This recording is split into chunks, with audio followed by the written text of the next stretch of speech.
Grim Lavamancer main and Grim Lavamancer sideboard. One, how many main? Three main, Grim one Lavamancer sideboard, okay. main. And I think that's really, really interesting. And then also, he's gone with the Mindbreak Trap, which is something we've been seeing a little bit more of recently. But it's actually a really powerful way to not just get into wars and win a war, like in, say, the mirror match, but also when you're playing against Valakut, for example, and they go tap out Primeval Titan, and you go tap out, or nearly tap out, Mindbreak Trap, they don't get to Summoner's Trap from your Mindbreak Trap. That's a really good point, yeah. Two main deck Twisted Images from Matthew Boccio, who we're going to be seeing. Before we talk more about this, let's wait to see them a little bit. We were talking about Innistrad earlier. Innistrad's coming up pretty quick. One of the ways that rotations work, right? Oh, and actually, before we go, we'll talk about Innistrad more later. Yeah. We've got, on the right, Jim Davis with Clawblade, and Matt Boccio with Plinter Twin. Plinter Twin. Plinter Twin. Blue-red Plinter. Jim is nodding along. He's, you know. There we go. Splinter Twin. Turn 1 Grim Lavamancer from Matt. Jim probably has no idea what he's playing against just from that turn 1. Yeah, he doesn't know yet. All right. One of the interesting things about Grim Lavamancer is how it's pretty decent against the illusion decks, where it's just a repeatable, I can target your guy kind of thing. That looks like a dismember. Interestingly, that means that's one less dismember. One less dismember to stop the combo. Right, and Jim has 3 main decks, so he's down to 2 more dismembers that can stop that combo. Now, that has kind of given up the ghost here a little bit by getting that island. He could have been faking himself as a red deck, but now that he's shown an island, it's clear he's not just a red deck. Maybe he didn't have another option? I don't know. Did he play, what was it, a Scalding Tarn, I guess? Probably. He does have Misty Rainforest, so it could have been a Misty Rainforest. Now he's probably, almost definitely given it up. Yeah, Shrine. Shrine of Piercing Vision. And maybe Jim's like, isn't that the wrong shrine? Aren't you supposed to be playing the Burning Rage? I expected Burning Rage. Jim, second land here, lays this Azure Mage. It's a fine threat. Yeah. Good news for Jim is that the 4 life from the Dismember is a lot less relevant against Splinter Twin than it is against a mono red deck, for example. Absolutely. Matt casts a Preordain, I'm guessing. Ponder. Fishy Ponder. I prefer Classic Ponder, but that's okay. Which one's Classic Ponder? That would be...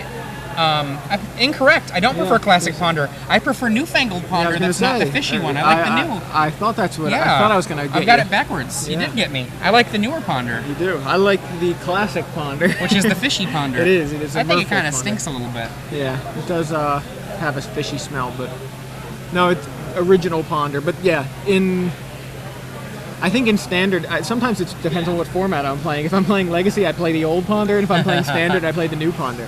I usually go with card arts, which art I prefer. Most of the time I am, but I think sometimes it just depends on, like, if I'm playing Legacy, I want to play old Grim Lavamancer. If I'm playing Standard, I want to play New Frame You see, I want to play old Grim Lavamancer, period. I like him a lot better. I do like it better, too. Counterspell, my favorite counterspell is the Ice Age block counterspell, which is the woman with the, like, hands outstretched. I know, with the real dark background. It's kind of like... I like the Tempest counterspell. Okay, we resolve that Ponder, finally. And he lays a third land. Looks like an Arid Mesa? Yes, I believe it is, yes. Arid Mesa, I'm going to miss you in 6 weeks. I know you were just saying how... Only 6 weeks. I'm not going to miss him. Yeah. That will be a good thing to go away. I was so excited about the fetch lands being back, and then I was actually angry. Taken them for granted over the past 2 years. Preordain. Jim Davis digs 2 cards in. 2 to the bottom.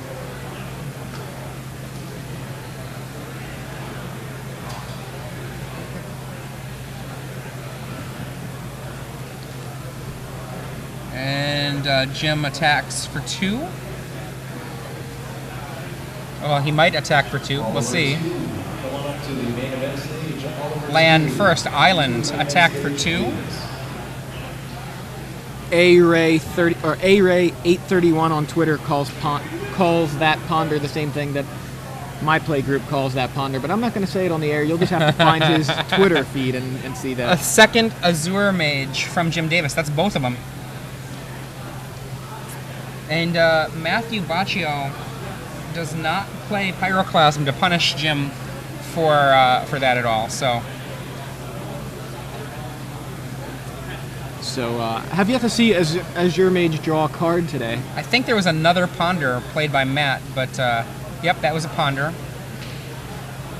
I see a Preordain amongst it. I think I see a Deceiver Exarch, but I'm not sure. I'm guessing I did not see those cards. Yeah, considering he decided he wanted to throw them away.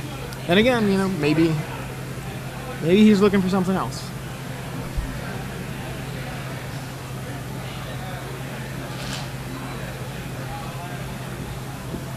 We see the shuffle, shuffle, shuffle, shuffle, shuffle.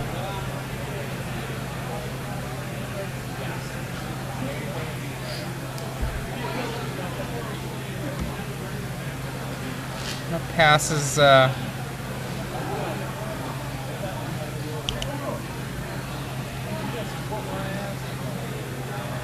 more shuffling. Shuffling, and then he's going to fetch and shuffle again. Hopefully not. Passes the deck over. Jim just gives it a cut. Matt draws from the ponder. Looks like a land, I think. I think that was an island. He's really keeping his cards close to his chest there.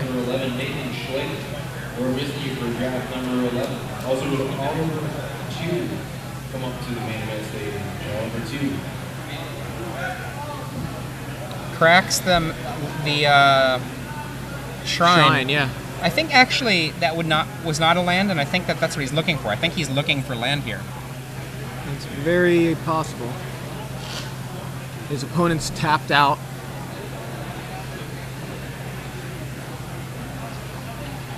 Leaves it on top. It's in the foremost part of his hand. Does not shuffle his hand, so he did indeed search for that island. Yeah, those are signed APAC lands, by the way. Island, island, mountain, mountain. So all of that effort, I think it's possible then I did see a Deceiver Exarch after all. It's just that he didn't have the land for it, so he shuffled it away. It's certainly reasonable, and he has a Deceiver Exarch already, so he didn't need an extra one in his opinion. Yeah. So he lays a Deceiver Exarch and untaps an island.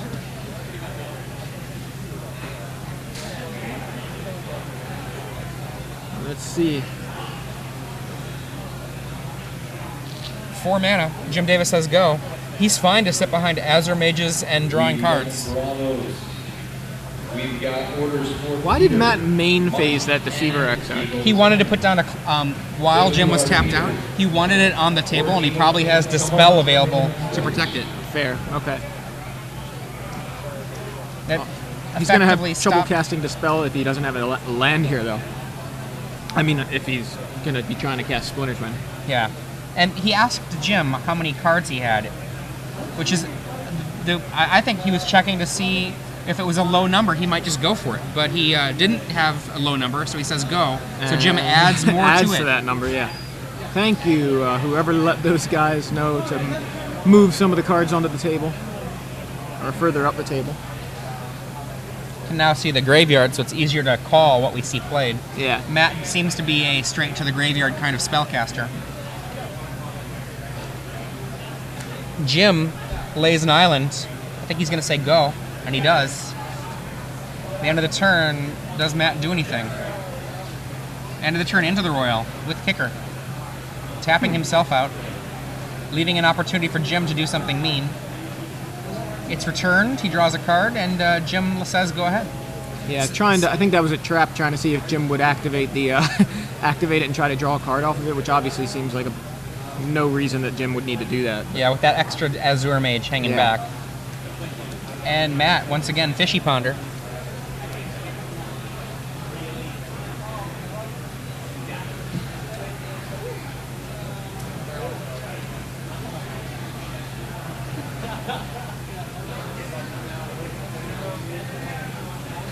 Draws his card.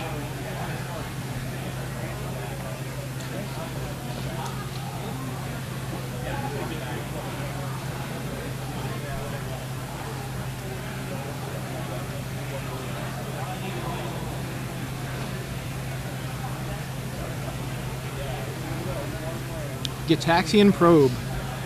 Pays the mana for it. What you got over there, Mr. Davis? This leaves Matt without blue mana open.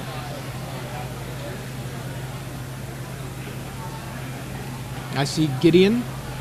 I see Into the Royal, Azure Mage, Emeria Angel. I want to say Spell Pierce and a Seachrome Coast. Is that, I don't know. Yeah, that's a Seachrome, or yeah, I'm pretty sure that's a Seachrome Coast. So Seachrome, Gideon, Emeria Angel. I want to think that's Spell Pierce, Into the Royal, and Azure Mage.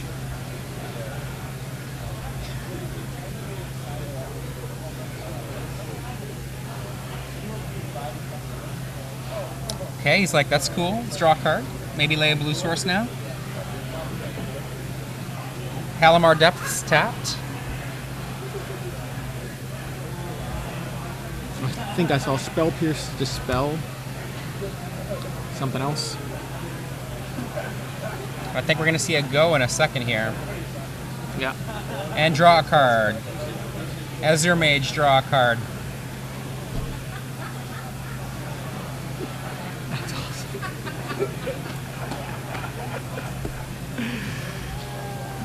Jim Davis, I think, is actually in a really good position here.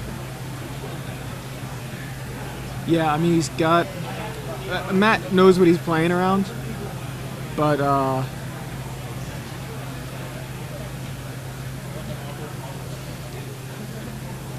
Jim does have a lot of cards at his disposal. 5 mana. Gideon. Gideon here is actually super safe. Into the Royal is a potential risk, but his opponent would have to have Into the Royal and Splinter Twin and have Jim not have a Spell Pierce. He'd need Into the Royal, Splinter Twin, and a land, and have Jim not have Spell Pierce. Yeah, and a land. Yeah.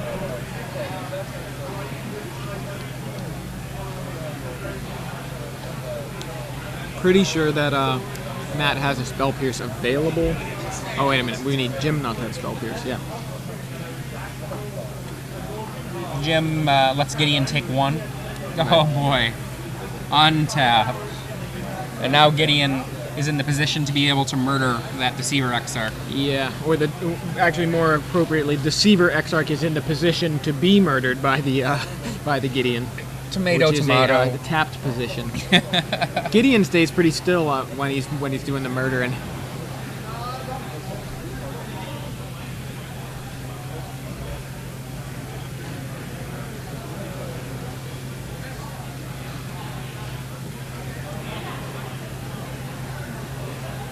Counts his mana.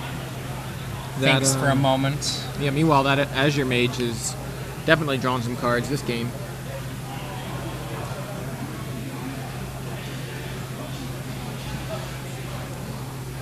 It's supplied Jim with a total treasure trove worth of cards.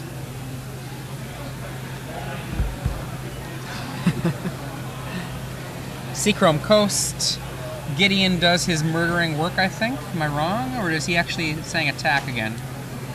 I think he +2'd it, which is odd because why not just get that thing off the table?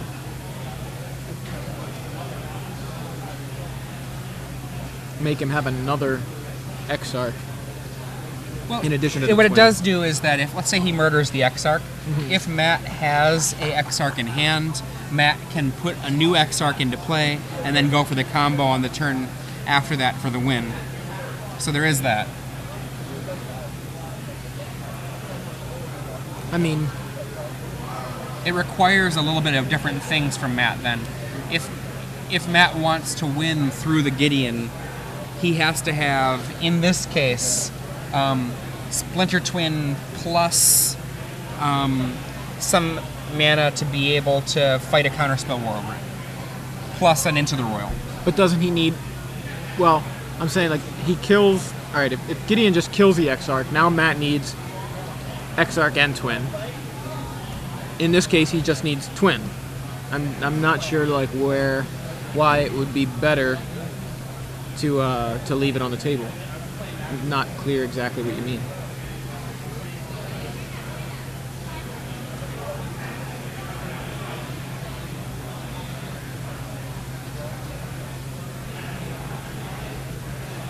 It's not as if like if he was killing the Splinter Twin and also that was in doing that, removing all the counters from his Gideon and losing the Gideon, I can see why he would +2 it, but he's not. You know, that Gideon's sticking around.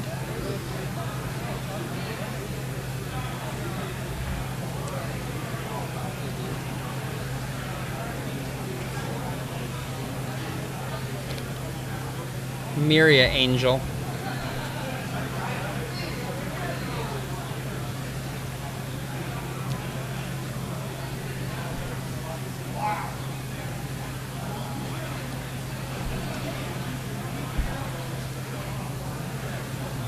Alright, so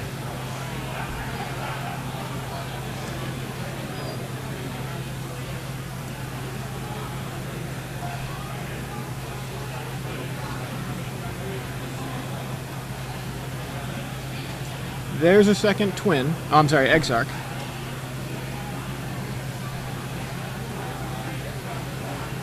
Tapping Jim's Tectonic Edge. Attention Magic players, we have an order from Bravos for Peter. Peter, your 2 large cheese pizzas, 2 large Mountain Dew order is here. Please come get it. Or again, we're going to eat it and make you pay for it.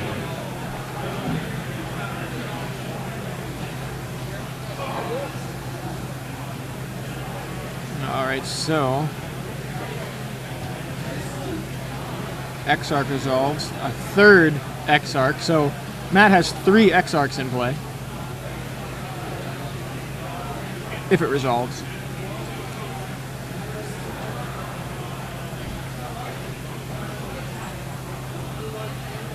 Tap the Glacial Fortress. Okay. So 2 Exarchs resolved at the end of Jim's turn, tapping down 2 of Jim's land, but he still has 2 Seachrome Coasts available and untapped.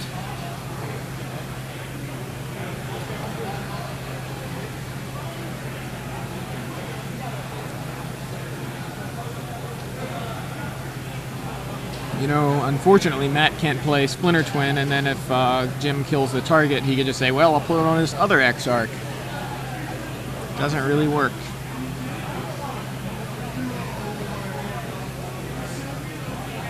There's a Splinter Twin, targeting Exarch number 1. Well, actually, I think it was the 3rd Exarch played, but from Matt's left to right, it's Exarch number 1.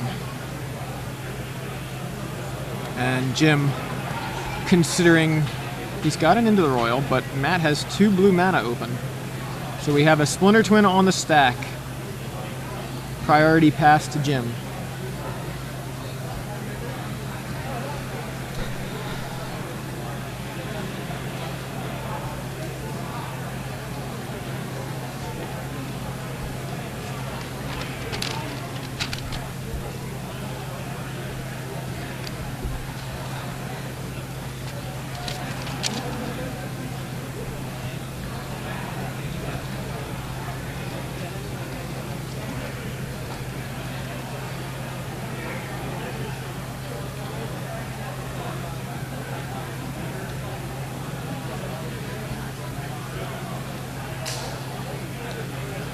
So, Splinter Twin resolves, but Jim had +2'd that Gideon. And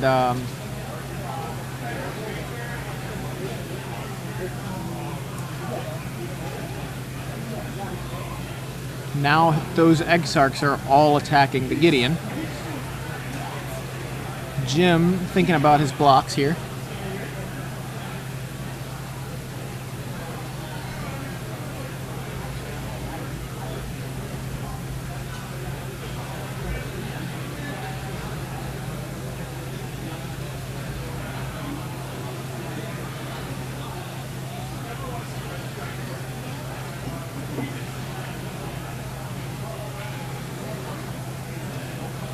So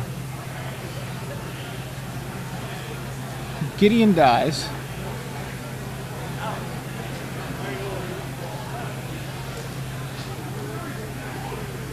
Along with the faux hawk.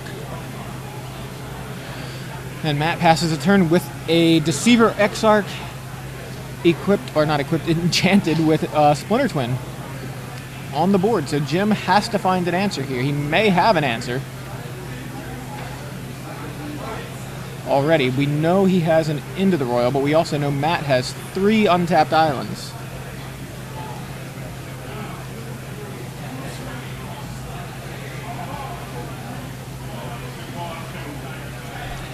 So he's Scalding Tarn, fetch an island. Poor Gideon. And what is Jim going to do facing down the Splinter Twin combo? He seems to have some sort of plan involving straightening up his lands first.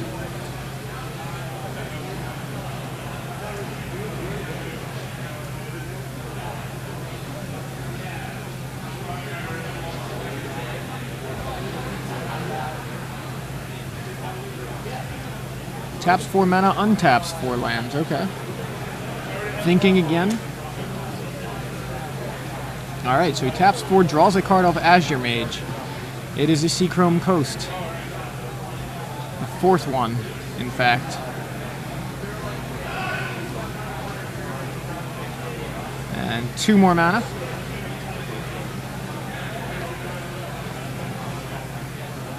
Into the Royal, targeting Deceiver Exarch. You know, the relevant one. The one with the Splinter Twin. So, on Matt's side of the board, we have 6 lands, 3 untapped islands, a Halimar Depths, and 2 mountains, but all 3 of which are tapped. 2 Deceiver Exarchs, one of which has a Splinter Twin on it. Both of those are tapped. Jim Davis into the Royals. The Deceiver Exarch, Matt dispels it. Jim spell pierces it. Matt has a dispel for that as well, and Jim packs it in. Cannot find enough answers. Well, at least doesn't have enough answers to fight through Matt's answers to Jim's answers. Didn't mean that to sound. It's almost like trivia, where you've got who has the best answers. Well, I've got more answers, so I win. Yeah, sounds about right. I have no idea if that actually makes any sense. Jim but was that's trying okay. to answer the Exarch, but Matt had answers for Jim's answers. I mean, it looked like Jim was actually in a pretty good position with really the did, yeah. Azure Mage. But one of the things, you can have a lot of cards, but if they're not relevant, who cares? You know, like they still have to be relevant cards.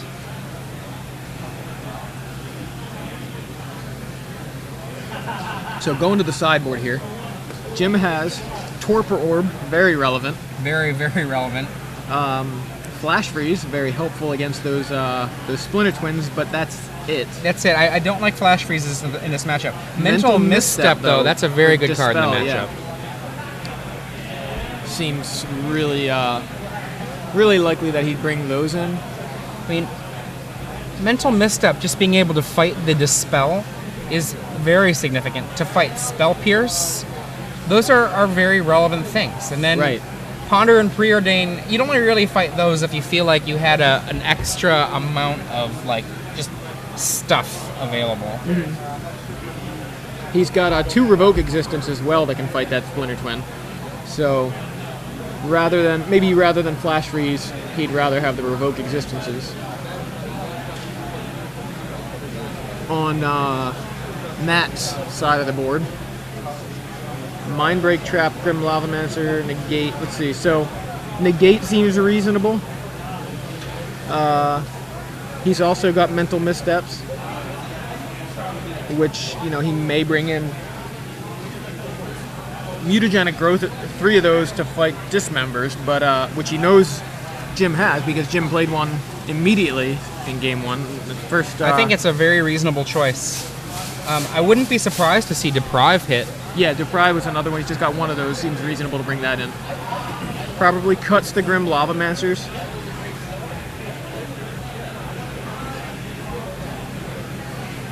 And likely, well, you know, if he thinks Jim has Spellskite, he probably keeps the Twisted Image. Kind of tough decision there. He's got 2 main deck Twisted Image. None in the sideboard, but this is an interesting kind of thing. If Matt thinks Jim has Spellskite in the sideboard, then he wants to keep in those twisted images. But since he didn't see it, well, he didn't see Spellskite game 1, he may be expecting them in game 2. So it's kind of interesting call here. I guess I feel like Twisted Image doesn't cost you very much. That they probably are the last card to get cut if you feel like you have other things to bring in that are worthwhile. Yeah, that sounds like a fair strategy, fair plan there. I think what's interesting about Twisted Image is how good it is with Deceiver, Exarch, if you just feel like swinging in for 4. Because like you said, it's not like a dead card, doesn't cost you much. Cantrips and sometimes just helps you maybe kill a Planeswalker that otherwise, say Jim +2's the Gideon, and Twisted Image on an Exarch will knock that Gideon down quite a bit further, depending on obviously how many counters. Right, or something like a Jace Bellerin or something like that. You know what I mean? He can. The cost is pretty minimal. Yeah. And it has a lot of like little random ways it can be useful.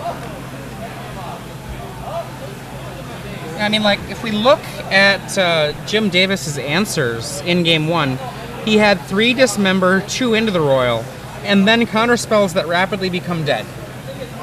So even though he had the Azure Mage coming and doing work, those counterspells just become dead very, very quickly.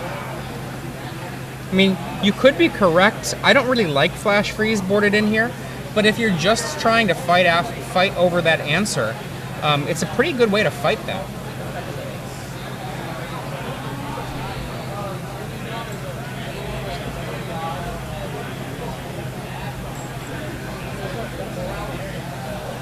Okay. So we have the opening of Jim Davis's first turn here with Preordain off of a Seachrome Coast.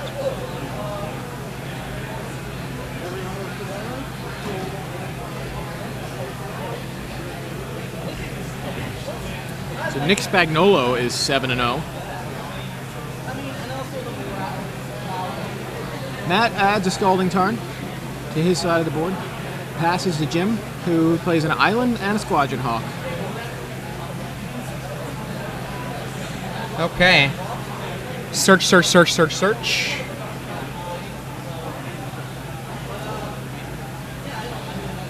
Gets 2 Squadron Hawks.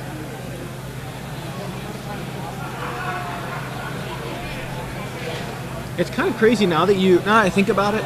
No Squadron Hawks, no fetch lands. It's going to be a lot of quicker games just because of all this search being eliminated from the format after Innistrad is legal, depending on how much Innistrad brings on its own.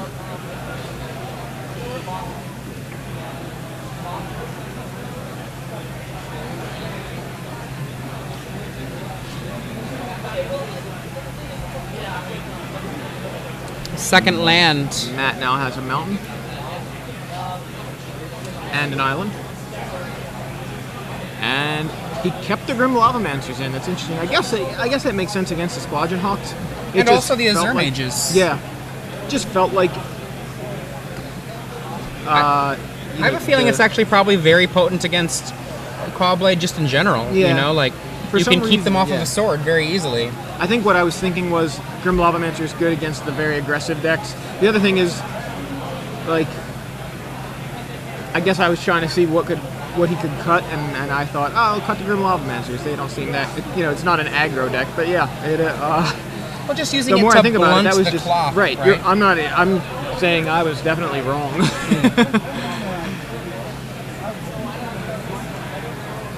In for 1 with a Squadron Hawk.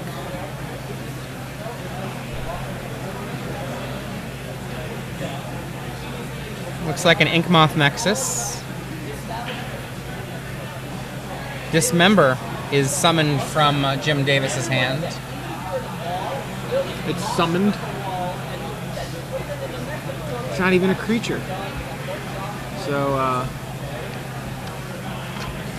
believe the Dismember there was an attempt at countering the Dismember, but Jim had the Mana Leak, so Matt loses that Lavamancer. Adds a Scalding Tarn to the board. Preordains. Ponder. Or was it Ponder? Yep. Yeah, it was. He drew 3, yeah. Just off screen, couldn't really see what it was.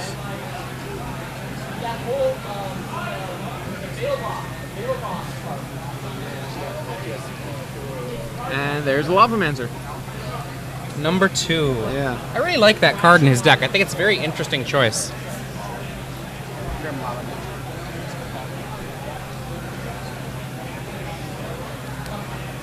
Into the Royal hiding in Jim Davis's hand.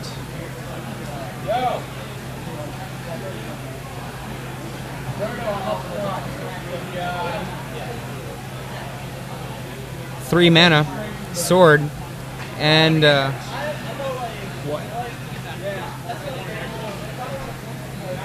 Shaheen Sarani just lost to Haunting Echoes. Haunting Echoes. Haunting He just Echoes is a keeps good repeating card. it. You know, I think he's going Haunting Echoes. How could that happen? In And I'm 2002. thinking Haunting Echoes. Of course you lose. No, seriously, I think your control deck. Someone Haunting Echoes you. It's probably over. Yeah. So there's a sort of Feast and Famine. Yep. For Jim. Joined by a Celestial Colonnade this turn. Grim Lavamancer sits back and can easily stop anyone from equipping that sword the first time. Yeah.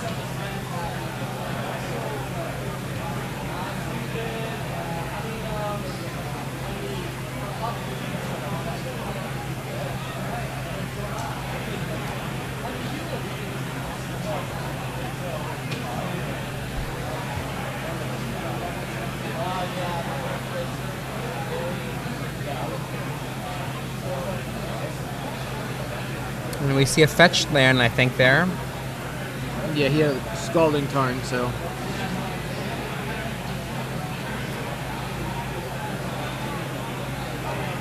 Huh. He just put the Scalding Tarn in the graveyard and just stop. Yeah, I guess he's just trying to decide what land to get.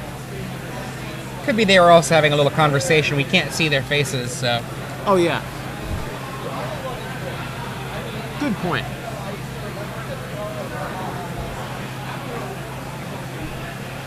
Chooses a mountain. Double mountain and an island for Matt Boccio.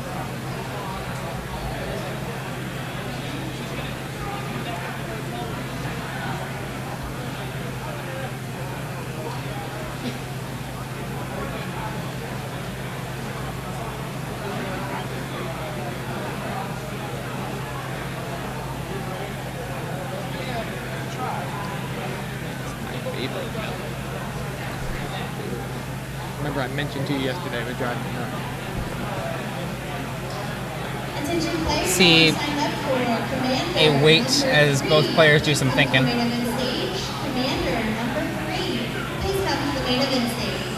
Jim fully untapped here with 4 mana. Do I equip my sword and make you kill it? Yeah, it kind of depends on what he's got in his hand and what other options he has. I mean, I think if I'm Matt, my plan is kill that hawk either way.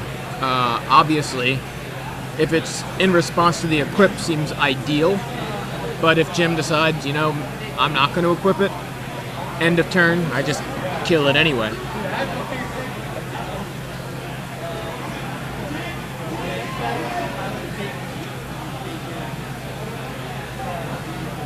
So, Matt indeed uses Grim Lavamancer to take out the Hawk in response to the equip. Jim adds Celestial Colonnade to the board and passes. So Matt untaps his Mountain and his Lavamancer. Draws his card for the turn, and I mean, he missed a land drop last turn.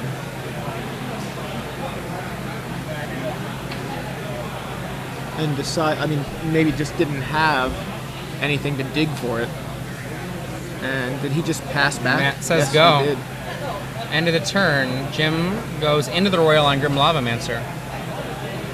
He wants to be able to connect with his Sword of Feast and Famine. Yeah, so It gets countered. yeah, but then in that case, Jim is now running Matt out of protection for his Exarch combo. Another Squadron Hawk's going to hit play, I think. And you see a Flash Freeze in Jim Davis's hand. So he did keep the Flash Freeze.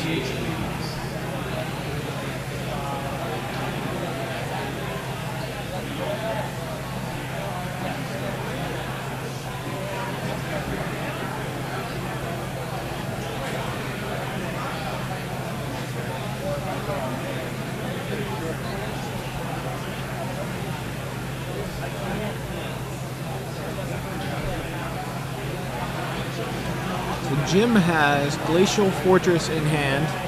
We believe Flash Freeze. I want to say I could sort of see a Spell Pierce. Could be wrong. And of course, okay, so I was wrong. He's only got Flash Freeze in his hand now, but adds 2 more Squadron Hawks to the board. And Matt, see now he's overwhelming that Lavamancer with the Squadron Hawks. So Jim loses another Hawk to the Lavamancer, but has 2 more in play. Passes back to Matt, who finally hits his 4th land drop with an Arid Mesa and passes back to Jim. So now we're going to see a succession of Sword of Feast and Famine equips, I believe. Yeah, I think that seems likely. It's going to kill 1 Hawk. Here's the with first. the Lavamancer. Yes. Die, Hawk, die. Kill the Hawk, right. All right. How about the second one? I will equip again. Do you have an answer? Okay, that works. We might see a Deceiver 4 Deceiver Squadron XR. Hawks to get that sword on something.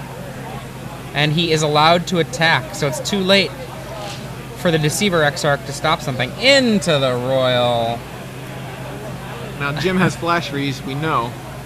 Is that a Mana Leak as well? I thought he only had Flash Freeze.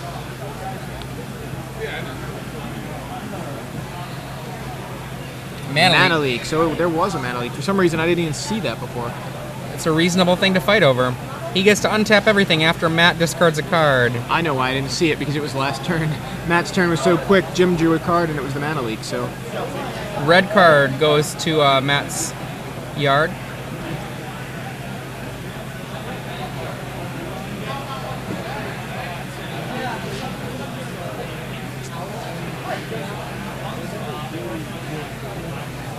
Alright, 2 mana from Matt.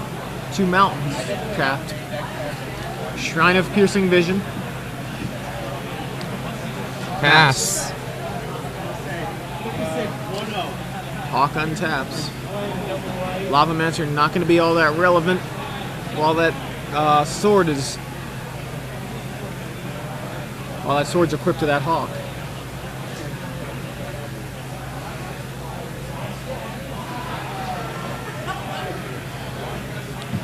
Jim thinking. We can only see that Flash Freeze. I couldn't see what that other card was. Yeah, I was going to say, Colonnade. Looks like Colonnade seems like a decent call right here. So, activate Colonnade. All right, In they with come. all of them. So 7 damage in, untap all the lands. Probably just pass. No, he's going to do something here. I think. Make sure those lands are perfectly straight before you cast any spells, Jim. Very important. It is. 3 mana Jace. Yes. Little Jace. Little Jace. Lil Jace. Apparently, Nick Spagnuolo, as I mentioned, 7-0 with the same list that Jerry's playing, same 75. Very cool. And at this point, round 7, it's going into round 8, very likely that he's in good shape to make top 8.